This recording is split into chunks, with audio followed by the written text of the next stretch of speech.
I got to Cincinnati in '75. I was hired by a radio station, WSAI. They were a rock and roll station. Jim Scott was the morning guy. I was his morning sports guy. Little did I know that they were changing formats in 4 months and I would be out, but that was the '75 Reds. And so that was my first taste. Well, actually, I had interned at Channel 9 when I was going into my senior year at Ohio University. And that was my first taste of what Cincinnati was all about. But so I saw the '75 team and then went to work at other places and came back in '87. And the '90 wire-to-wire team was like, there were characters and great character on that team. So that'd be my favorite probably, yeah.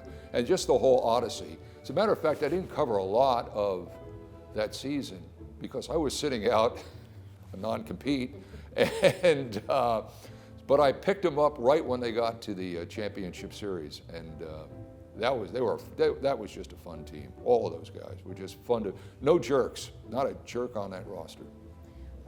What kept bringing me back was Cincinnati. It's difficult. I hear people say, this is my home. I don't want to live. I love living here. And I always say, well, if you think you really love living here, leave and then come back and see how you feel about it.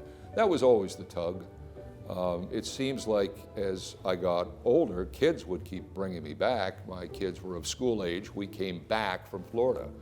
I had a little experiment in Washington, D.C. Kids were ready for high school. We came back because we knew what it was and how important it was to family. And then I always said that Cincinnati has everything that big cities have, restaurants, arts, sports. They don't have all of the big problems that big cities have. And I think that's probably the thing that keeps bringing me back. It's kind of like, Cincinnati is just about as stable and as good a community as you can find right here.